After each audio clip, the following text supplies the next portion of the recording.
Thank you for listening. Welcome to This Week in Real Estate with Jonathan Harmon and Bryan Nale, your local experts on all things real estate in Middle Tennessee. Listen in as they discuss the current state of the market, the latest trends, and have a little fun while doing it. We do want to say the opinions voiced on this podcast are for general information only and not intended to provide specific advice or recommendations for any individuals.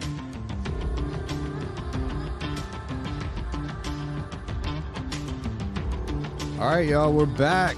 This Week in Real Estate, where we put the middle age in agents.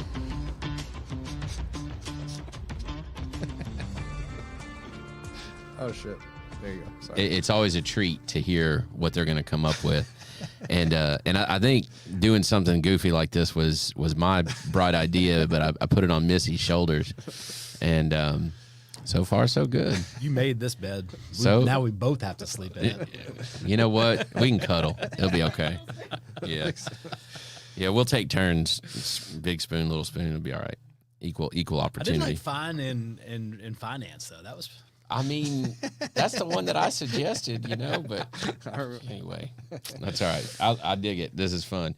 So, hey, welcome to This Week in Real Estate. I'm Jonathan Harmon with J. Harmon Home Team, powered by Keller Williams, and you are? I'm Bryan Nale with Premise Mortgage loan officer, and happy to be here. Yeah, same about the happy to be here. I've been here all morning today. It's been a long day. I should have probably had at least one more cup of coffee, but then I get all jittery, so maybe not. Cheers to Brass Horn. Love those guys over there. We've got producer Trent in the studio and producer Missy. I don't know, what are you like? How does that work? Is it like executive producer and bald producer? Is that just call it? Yeah, co-produce. But most importantly is we've got Cammie the Wonder Dog over here gnawing on a bone, holding it down, protecting us. We should put a microphone on her. No, we should. It sounds like this. Stop. Don't do that. We're trying to keep listeners. And viewers. Okay. Yeah. Anyway. We're officially ready. Okay. Well, Bryan, how's your week going? It's good. Let's dive into some headlines. Let's do this. All right. Hang on, I got my little thing. Oh, yeah. You got pause, dude. Come on. One moment, please. All right, because it gets super loud. All right, here we go. Headlines.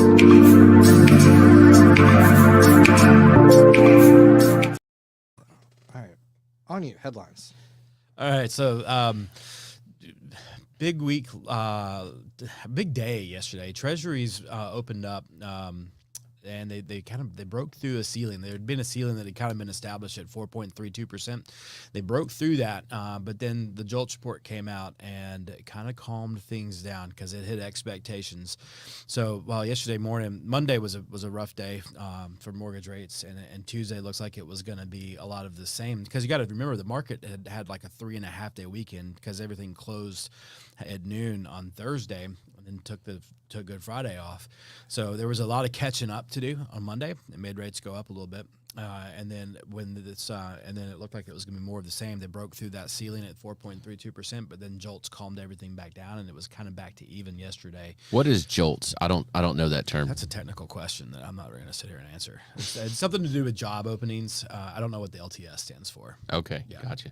I wish I did, but a little show prep would have probably had me ready for that one. That's okay. I don't know that term. So basically, one of the things that's been odd about the rate market of late, last year and a half, is that the mortgage rates typically follow those the treasury bonds.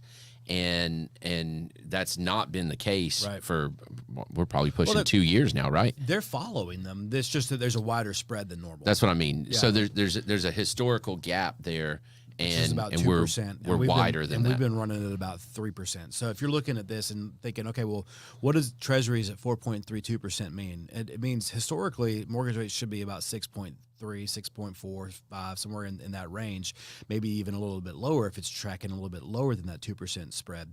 But if we're tracking a 3% spread, that puts mortgage rates in the low sevens. Yeah, and potentially as much as 7.5. Right. The way that things have been going. Still seeing a lot of value in points. I don't think there's a lot of loans that are locking in the sevens right now, because I think a lot of people are seeing the value and buying the rate down a little bit, continuing to still see that value there. But yeah, that's where your base rates are probably tracking now today. And so here's what happens sometimes if you when you talk about the technicals, and I'm by no means an expert on this, but if they break through that ceiling, that means that there's really nothing that could stop them to run for a little while.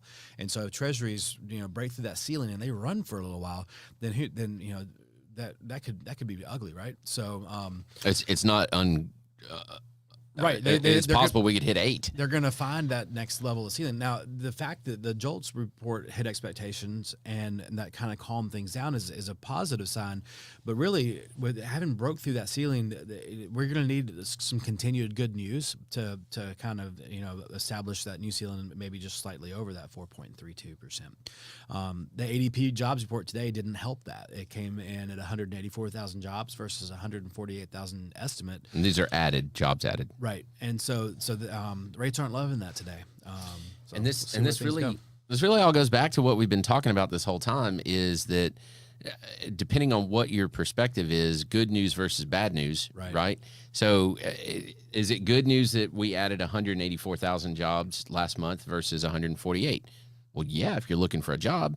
If you're looking for mortgage rates and all kinds of prices and things like that to come down, then that's not good news. It can be good if you want to raise, right? Like if you want to raise and you can, and you can go get another job, you have some leverage with your employer to go in and ask for a raise, or your employer might just not even have you ask. They might just offer one to you. Right. I don't think that's happening a whole lot right now, but yeah, jobs are good for the economy, which we just need the economy to slow a little bit to get rates back in check. And it also goes to another thing that we've been saying for a long time, and that's that. Listen, if you think you want to move, but you want to wait for rates to go down, the question you need to ask yourself is, am I okay with my current living situation, whether I own a house or I'm renting? Am I okay waiting 10 years for rates to come down? Because it might take that long. Or 5 years, right? We might be in the 5s, 6s, 7s for a long time, right? Mm-hmm. So that's what I would ask yourself. If you're on the fence, if you're thinking, hey, I'd like to move, there's this thing about my house right now that I don't like, whether I'm renting it or I own it or I'm in an apartment or whatever it is. I would like to get into home ownership or own a different home. Ask yourself, if I'm waiting for rates to come down, not only because we've been preaching this for a long time, when rates come down, those prices are going to go up, skyrocket, right? Mm-hmm. So not only do you have to ask yourself that question, now you probably have to start asking yourself, am I okay waiting 3 years, 5 years, possibly 10 years? And what am I waiting? Like, what's the cost of that waiting compared to just going ahead and making the move? And then if rates do come down, you can always refinance. Yeah. And you were talking also in there, and I wanted to bring this up. You were talking about very few people are locking at the market interest rate at the moment, that most people are paying points to lower that rate. And I understand that, but you need a mortgage lender that's going to sit down and really walk through those options with you, because I think one of the most important things that you need to evaluate if you're going to pay that is how long am I going to stay? Will I see the savings from that? It's a great example on a loan that I locked on Monday. The client, we had a rate that he liked. It was in the 5s. He was paying a lot for it, and we had a conversation. It's like, look, there's at 5.75. This is what your points are. You can go to 6, and the payment difference is minimal, but your points difference is significant. Do you really want to pay that much more to get to 5.75, or is that 6 good enough when you're planning on doing a refinance at some point in the future anyway? Right. And it's a simple break even, right? So if that 0.25 interest rate differential is $100 a month, and just throwing hypothetical numbers out, it's $100 a month, but it costs you $5,000. It's going to take you 50 months to recoup that money. Are you going to keep that mortgage for 50 months? Exactly. And there's all kinds of ways that you can answer. I'm not going to live there for 50 months. I'm going to refinance hopefully before then. I'm going to, my job situation is going to change. I'm going to recast it because I'm going to sell another house. I mean, there's all kinds of things that might affect that. And if that's the case, you really need to know. I mean, it sounds more attractive to have a 5.75 rate, but not if it takes you 50 months to pay it off. Well, and having a pay off the lender difference. who isn't an order taker is what helps you see that, right? So like if I was just an order taker, he liked the rate, I'd have locked that rate, he'd have paid those points, and it never would have known that there was another opportunity there, that he could have saved $5,000 in points to keep a quarter of in rate. It was a no-brainer, and once they looked at the numbers side by side, they saw it that way. And this actually is a great transition for my headline. And one of the things that I've experienced over the last year is I've had multiple lenders, not you, but multiple lenders that have put some things in my buyers' heads that are just false. And one of the things that I just periodically am getting back from conversations that lenders have with buyers is, well, let's just pay all these points because you can get the seller to pay them, right? And we're hearing that. I keep hearing that. So, lender, if you're saying to the buyer, we can just get the seller to pay them, please stop lying to your clients. Well, hey, that puts a lot of pressure on the realtor, right?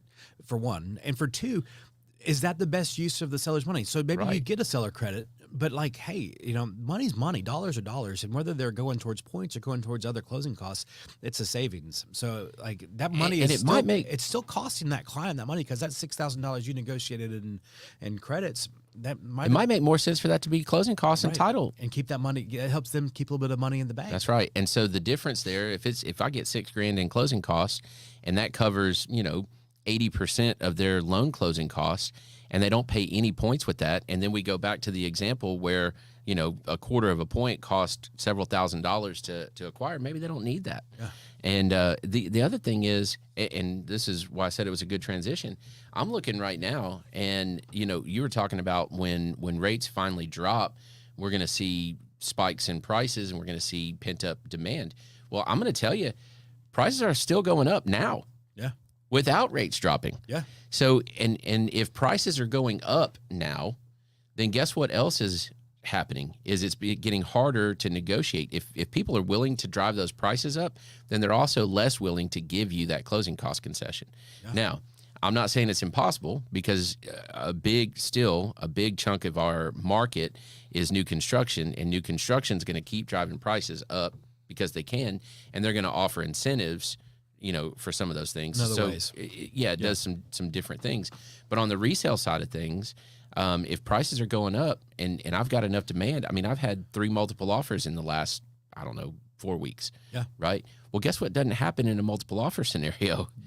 I got an idea. The person who has the seller concession wins the offer. Yeah, exactly. Every time, That's what doesn't happen. Right. It does not. So here's kind of my look at the numbers.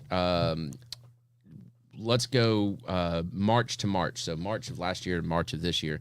In that span of time, we're up. The average sales price is up 3%. The median is 6%. So that's double on the median. So remember what we told you about average and median. That means we had some outliers, right?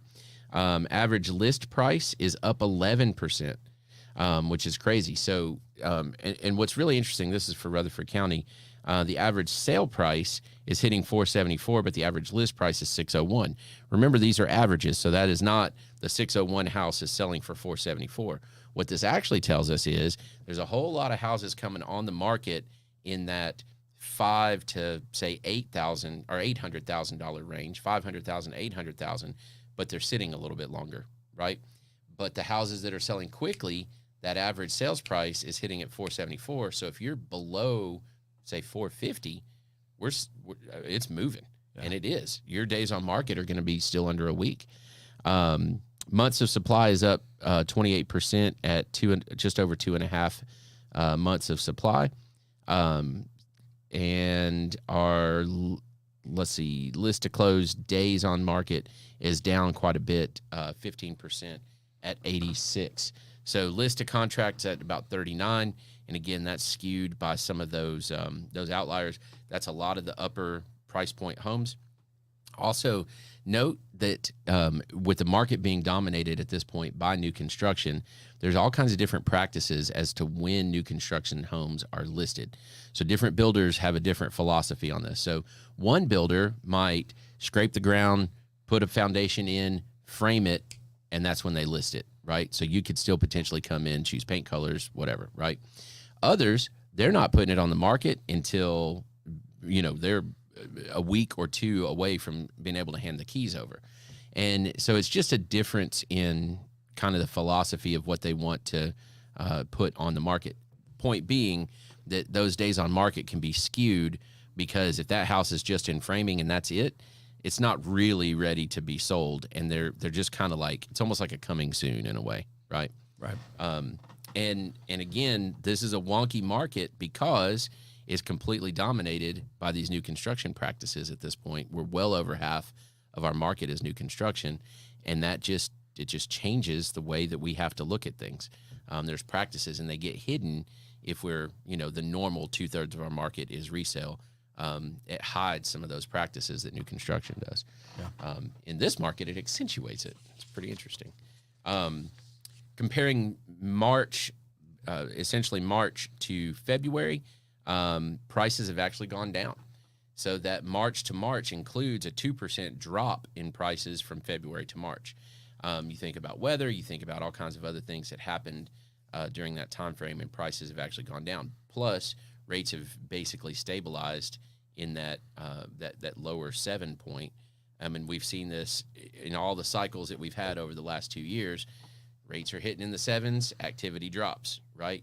Rates dip down into the 6s or even very high 5s a couple of times, and all of a sudden we see those spikes in activity. Same exact thing is happening here. And our list prices are up. So prices are up, inventory's up just a little. Sale price is down a little bit, and our months of supply are stable at about 2.5 months. 2.5 months historically, by the way, is still a seller's market. We got to get to 7 months before we have an even month or an even It's supply. so hard for me to imagine it taking 7 months to sell a house. Dude, you should have been in this industry in 09. I mean, I know. I had right? houses that had birthdays. Yeah, that's but that 2009 was a long time ago. It was tell me about it. Right? If I had hair, it'd be great. But no, I mean, it just I think it's hard for probably a lot of people, for most of us, to imagine something like a market like that. So when we went to 2.5 months on the average days on market, man, that really felt like it had shifted completely over to a buyer's market. In reality, it was still a seller's market. It wasn't even really neutral. And The here's sellers were given concessions, and it was option. And THDA were going under contract. and so you almost gotta challenge. You're right, and you almost gotta challenge all of the preconceived notions, right? So a 7-month supply of inventory at this point, it would not just feel like a buyer's market. It would feel like an apocalypse. It would. It really would. Just because of the recency bias, maybe. I don't know, but it would feel like the wheels had completely come off the rails. Yeah, and maybe that's how we've shifted. And you think about it, even in 09, the internet affecting home sales, sure, absolutely it did, but not to the extent that it does now. I mean, you think about it at this point, how many people pull up a laptop to go home search? I mean, some, but the vast majority, they're on their phone doing it. That's true. That's right? what you mean. Yeah. And so the access and the access is significantly better as well. Zillow is firmly established. Realtor.com, even RealTrax has finally improved their customer-facing interface. And so at this point, the market does move more quickly than it did in 09. So is 7 really an even market anymore? I would say no. I would say no. I'd say it's like 4. Yeah. I'd say an even market might be 3, and 4 would certainly be a buyer's market, I think, because people move faster too. Like, that's what I'm saying. People want everything moves faster. People want to be where they're going a lot quicker, and so whereas in 2009, it might, even before 2009, like in 2006 and 7, when things were just blowing and going, you still knew that it might take a while to get your house sold. So you were still making plans based on what it would be like to make that move. And I feel like now people we want something and we want it now. We don't want even to, your app is better, wait. right? Like even the mortgage app, they're actually accurate or relatively now. Yeah. Where in '09, are you kidding me? Yeah, they were horrible. Awful. Interesting. Yeah. Good conversation. All right, market movers.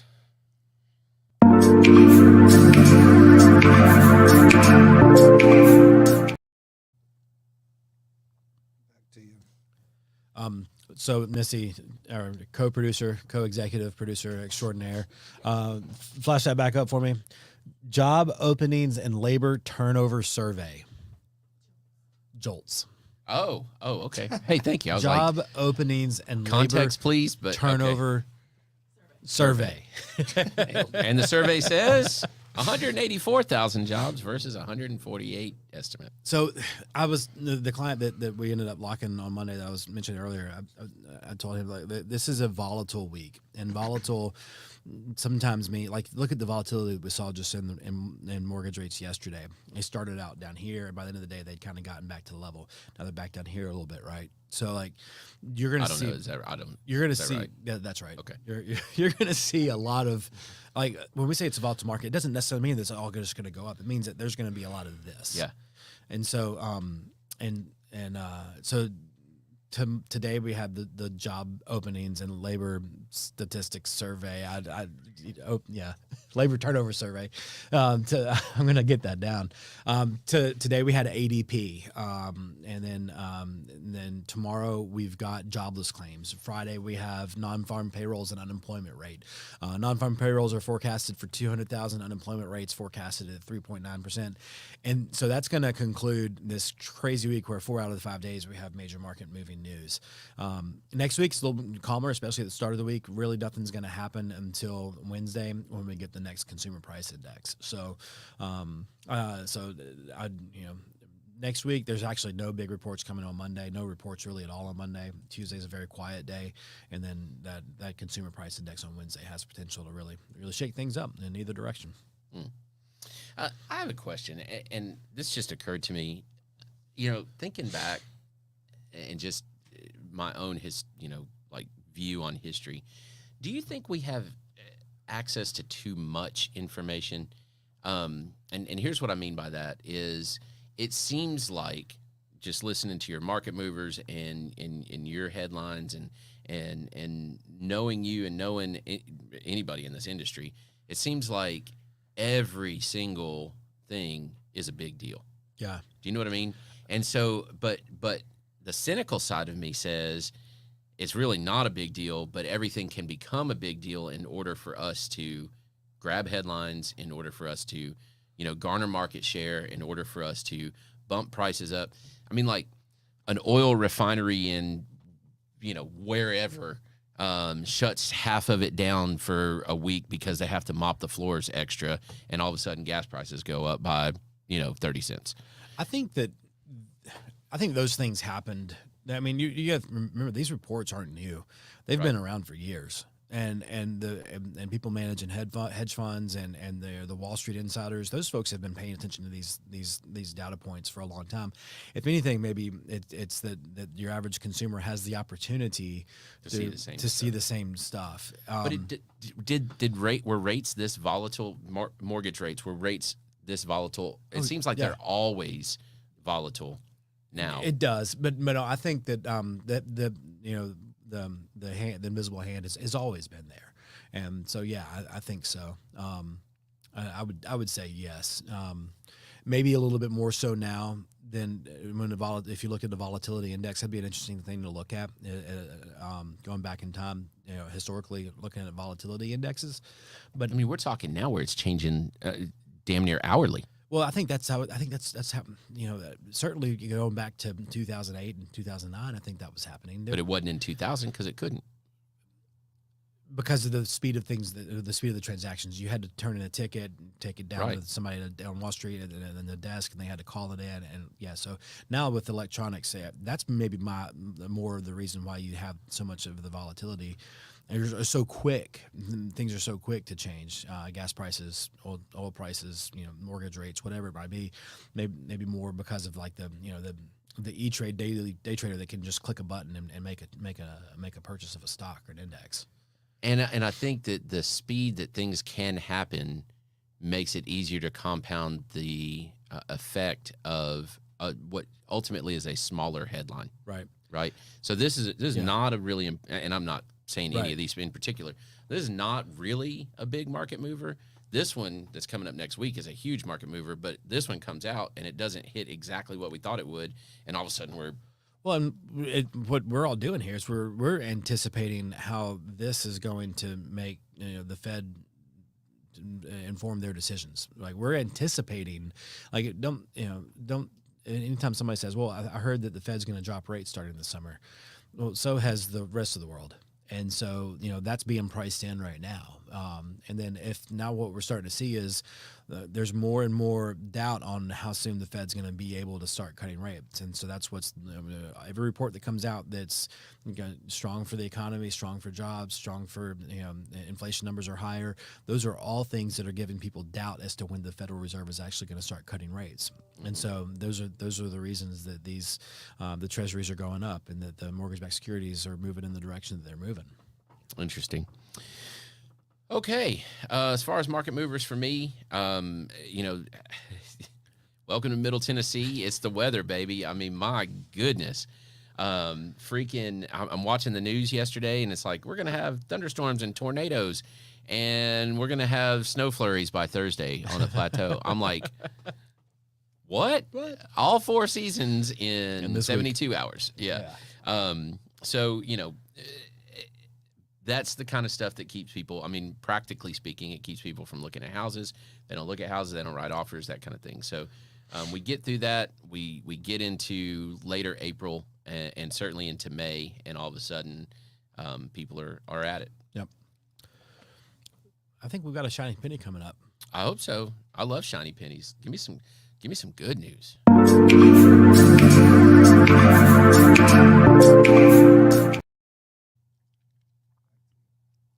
So I'm going to give a credit for this week's shiny penny to a friend of ours. Brad Hopkins had a Facebook post shout out to Brad, that kind of inspired this. He's a very well-dressed man. He is, man. Very dapper. He is. Yeah, I like his style. I do too. I heard him explain his style. He's like, I'm a realtor. I'm in Middle Tennessee. I don't know if I'm going to be going to a farm to walk some property or if I'm going to be walking into a condo in Nashville. So like, the way he dresses is with a change of shoes, he can be in any kind of environment. So his post that kind of got me thinking was about the conforming loan limits, and $766,550 is the national conforming loan limit for a conventional mortgage. And then the Nashville MSA, and what's really kind of neat about this, and I'd encourage you to go look at his Facebook post, go look at his picture, send him a friend request if you're watching this. A friend request with Brad Hopkins. But look at it, this. It's a picture of the United States with all of the counties highlighted that have a higher than national average loan limit, and what you see is that for most of the country, that $766,550 is the loan limit, and then like in some pockets in California, around Denver, up in the Northeast, you have a few pockets where they have higher than that loan limits. And he's saying that Middle Tennessee is a special place, and it is because we've got great values in real estate, but because of the prices, Fannie and Freddie are going to give us higher loan limits down here. So our loan limit for the Nashville MSA is $943,000. What that means is that before you have to do a jumbo loan, your loan amount would have to be over $943,000. Not purchase price, but loan amount. That's right, loan amount. So you could buy $1 million house with your typical down payment. You're going to be under that conforming loan limit for the Nashville MSA. But if you put a 10% down payment on that $1 million house in another market, you'd be over the conforming loan limit, and you would have to do a jumbo loan, which are going to have different underwriting standards. So what I want to add to this conversation, though, is that make sure that you're working with a mortgage lender who can look at things objectively and have other options available. Because a couple of years ago, Fannie and Freddie started charging people more if they went over that loan limit, the national loan limit. So you can do a mortgage for $800,000 and in this Nashville MSA and not have to do a jumbo loan, but there might be some investors who would let you do a jumbo loan at that $800,000 loan amount and not have to pay the loan level price adjustment that Fannie and Freddie are charging. So you need to look at both options. Does it make more sense for me to do a jumbo loan with this investor, or does it make more sense for me to do a conforming conventional mortgage and within that high cost area? Very interesting. Okay, I don't really have much to add to that, other than have a great lender that knows that, and again doesn't just check boxes. Cool. All right. Moving on to the next segment, we don't have a guest today. You're my guest, and I'm your guest. I mean, guess we're cuddle buddies. We're all kinds of stuff. Yeah, I didn't want to go that far. Well, it's just reharkening the conversation from earlier. So we're going to move on to one of my favorites, and that is to look at some interesting, perhaps unique, perhaps appalling sometimes. Atrocious, yes, of something that has been taken from an MLS listing on the internet. Here it comes, and oh boy, oh, look at the mural. The first thing I saw was the furniture, and then it came in more. It came in bigger, and I saw the mural. And are they shaking? Are they arm wrestling? They're arm wrestling. That is Jesus and Satan arm wrestling.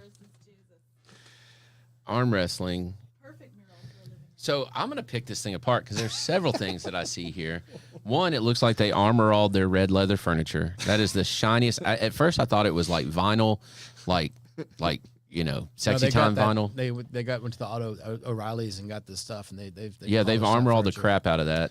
Second, I don't know if you see this, but next to the liquor, there's a scale. There is. So if you drink a lot or you eat a lot, you can weigh yourself as you go, right? Oh, so that's pretty cool. Some of those chairs might have a weight limit. Wow. They might. I mean, Oh my gosh. the other thing, they have fine china, including a tea service. Missy just pointed that out. But also, somebody spent a little time on their trim work. Notice the interesting little V Yeah, in the corner. in the That's corner. intricate. Yeah. That's got to be symbolic of something. Well, I'm going to say that it's probably a devil horn of some sort. Oh, You know? Maybe. Yeah. Jesus boy. wins. If you walked into this room and you had that couch wide open, what does it say about you if you just go sit in the middle? Are you an agnostic? oh wow, oh wow. That's deep. No, got are you familiar with Black Oak, Arkansas? I grew up in Arkansas, but no. The band Black Oak, Arkansas, they have a song called Lord Have Mercy on My Soul. And it's a story about a battle between Jesus and the devil. Okay. And so I'm curious. It says, there's a line in there. It says, I walked through the halls of karma. I shook hands with both the devil and God. And then, Wow. Fun fact. If you were in the South, that would be Satan and Johnny. Yeah. they need to paint a golden fiddle right there. Yeah. Fascinating. That's good stuff, ladies and gentlemen. So this is definitely it's not very cluttered. So my two D words are depersonalize and declutter. They've decluttered. They have not depersonalized. But you don't see personal photos unless Oh man. this is Satan's house. I think this is Satan's house. Yeah, the circles on the furniture, I can't No. tell if that's just No. You know what those are? Those are orbs. Did y'all ever? Oh, it's haunted. Yeah. Okay. Yeah. That- Did y'all that listen checks. Coast to Coast back in the day on Super Talk 99.7? No. Oh, wow. Oh my gosh, that was the best when I delivered pizzas, coast to coast with what's his name, Art. Super Talk 99.7. Let's just go back in time to 1999. I'm delivering pizzas for Pizza Hut, right? Yeah. And I'm listening to Me George too. Plaster on 99.7 Super Talk, and then when before his show starts, Art Bell. it's just like political talk, and then at 3:00. It became a sports talk Sports. radio station. Well- and that was all we had for sports talk radio in this market. At midnight, it became Coast to Coast with Art Bell. I guess- delivered pizzas late. We must have closed early. Were you in Smyrna? Uh-huh. Yeah, I guess y'all stayed open later than us. We did. And Art Bell, man, you listen to that in the dark and you're driving around on some of those back roads at the time, it'll freak you out. It'll freak you all the way out. Like ghosts and aliens and dimensions and We both delivered pizza for Pizza Hut. And I also did Papa John's. Not at the same time. That'd be a conflict of interest. I was a turncoat. No, you need another disclaimer. Pizza Hut paid better, just FYI. I don't know if they still do. Yeah. Oh, man. All right, good stuff. was amazing. And the next section is a pro tip.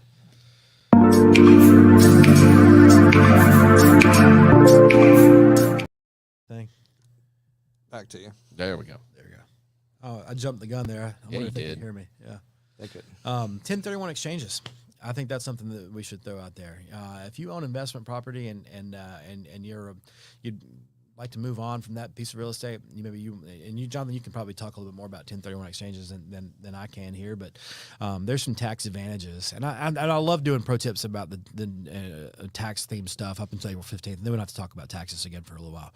Mm-hmm. But there's a way that you can sell a piece of real estate and not have to pay the capital gains. Well, kick the capital gains down the road. Yeah. You're still on the hook for it, just not yet. Yeah. And here's the thing that I'll tell you with 1031s is if you have investment property that you've not used as your personal residence, and this is a purely investment property, and it's gained a lot. If you've had it for 3 years, then it has gained a lot. And you do want to cash in.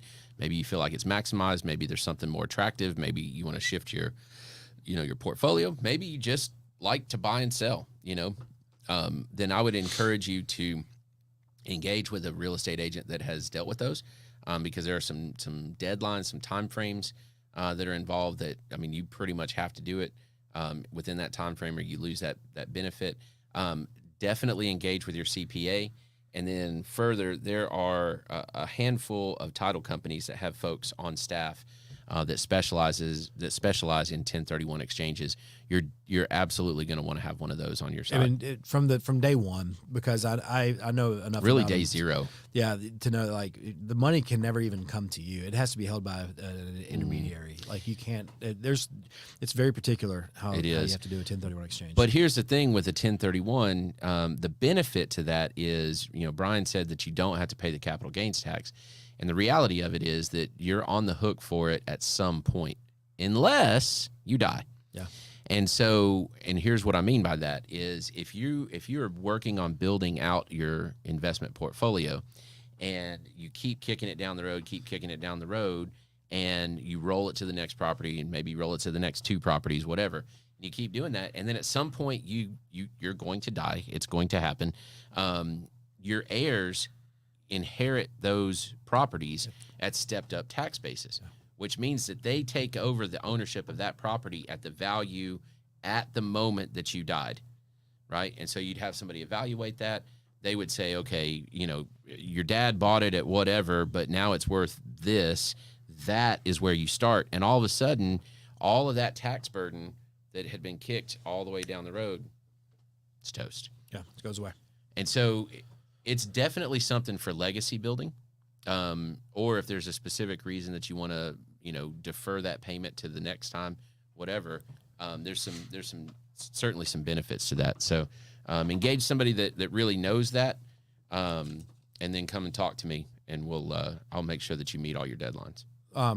Let's do a teaser for next week. I think we should have our pro tip next week be regarding tax planning and the potential for the tax cuts in 2025 to expire. So tune in next week. We'll dive into that a little bit. But we do need to have this disclaimer. Neither Bryan nor I are tax advisors, nor do we really know basically anything about taxes. We can just like read an article, yeah, and then tell you to go talk to your accountant. Yes, for sure. I'm gonna throw one pro tip out there as well, and if you haven't heard me say this yet, and you can't read through everything that we've been talking about, I'm gonna just lay it out there. If you're considering making a move, it is time.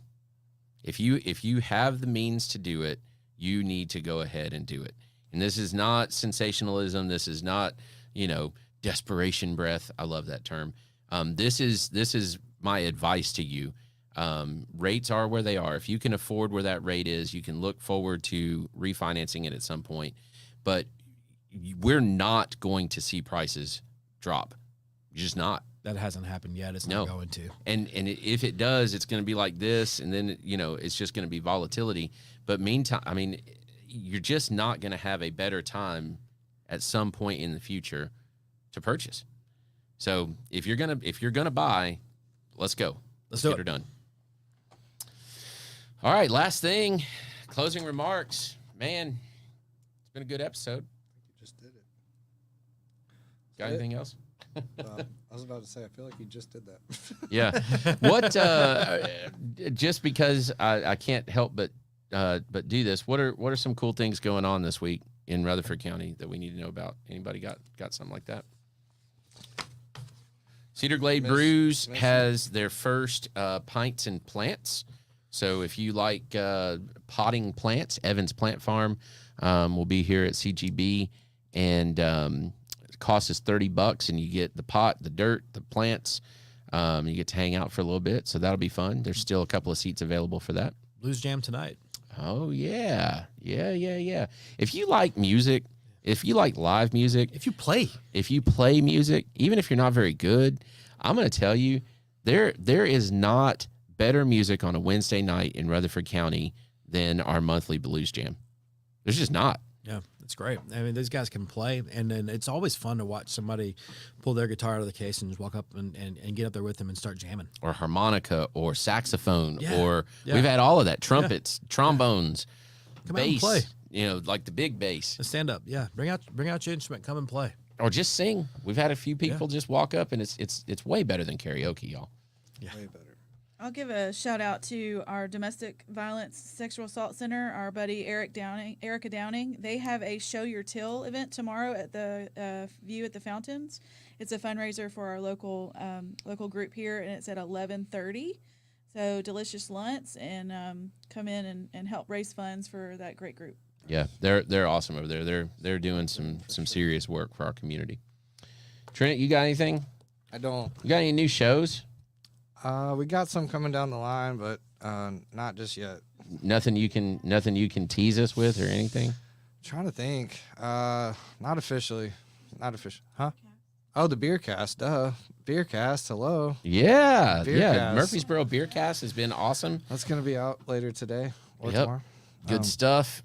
All right. Well, Yeah. that's it. Thanks for watching and listening. And as Eddie Fox used to say, if you didn't watch or listen, well, thanks for nothing. That's great. All right. Let's put this up. Y'all remember Eddie Fox?